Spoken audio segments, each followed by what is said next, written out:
इतिहासात अनेक राजे झाले, पण एक राजा असा झाला ज्याला शत्रूंनी जिवंत तर पकडलं, अत्यंत छळ केला, पण तरी तो शेवटच्या श्वासापर्यंत झुकला नाही. इसवी सन 1691 संपूर्ण हिंदुस्थानवर औरंगजेबाचं राज्य पसरत होतं. हजारो सैनिक, अफाट संपत्ती आणि एकच स्वप्न, मराठ्यांचं स्वराज्य संपवायचं. पण सह्याद्रीत अजून एक वादळ जिवंत होतं, छत्रपती संभाजी महाराज. छत्रपती शिवाजी महाराजांचे थोरले पुत्र लहानपणापासूनच रणांगणात वाढलेले होते. तलवारींचा आवाज, घोड्याचा वेग आणि संकटाशी खेळणं हे त्यांच्या रक्तातच होतं. संभाजी महाराज फक्त पराक्रमी नव्हते, तर अत्यंत विद्वानही होते. संस्कृत, फारसी, हिंदी अनेक भाषांचं ज्ञान आणि रणांगणात जणू काही वागत. औरंगजेबाने अनेक वेळा स्वराज्यावर हल्ले केले, पण संभाजी महाराज प्रत्येक वेळी त्याच्यावर तुटून पडायचे. मुघल छावण्या जाळल्या गेल्या, शत्रूचे सरदार मारले आणि औरंगजेबाच्या मनात भीतीचं वातावरण निर्माण झालं. त्याला समजलं होतं, जोपर्यंत संभाजी जिवंत आहे तोपर्यंत इतिहास काही संपणार नाही. आणि म्हणूनच मग एक विश्वासघात झाला. रात्र काळोखी होती. महाराज काही मावळ्यासोबत संगमेश्वर येथे थांबली होती आणि तेवढ्यात मुघलांनी घेरले असा आवाज ऐकू आला. चारही बाजूने शत्रू तुटून पडला, तलवारी भिडल्या, रक्त वाहू लागलं आणि संपूर्ण रणांगण हादरलं. तरी संभाजी महाराज शेवटच्या क्षणापर्यंत लढत राहिले. पण शत्रू हजारो मध्ये होता आणि अखेर महाराज पकडले गेले. त्यांना औरंगजेबासमोर आणलं गेलं आणि औरंगजेबाला वाटलं आता हा मराठा राजा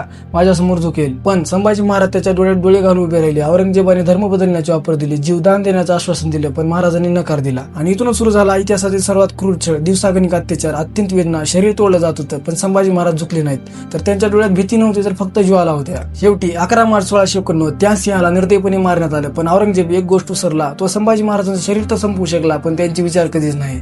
कारण त्या बलिदानानंतर संपूर्ण महाराष्ट्र पेटून गेला. प्रत्येक मावळा संभाजी झाला, प्रत्येक तलवार ज्वाला झाली आणि शेवटी मराठ्यांनीच औरंगजेबाचं स्वप्न उद्ध्वस्त केलं. छत्रपती संभाजी महाराज हा फक्त राजा नव्हता, तर मृत्यूला घाबरणारे एक वादळ होतं. आज संभाजी महाराज जयंती आणि हा दिवस फक्त साजरा करण्याचा नाही, तर त्या सिंहाच्या बलिदानाला सलाम करण्याचा आहे. जय भवानी. आणि म्हणूनच तुम्ही पाहतात हिस्ट्री उच्च, जिथे इतिहास जिवंत होतो. फॉलो करण्याचा इतिहास मागे पडेल.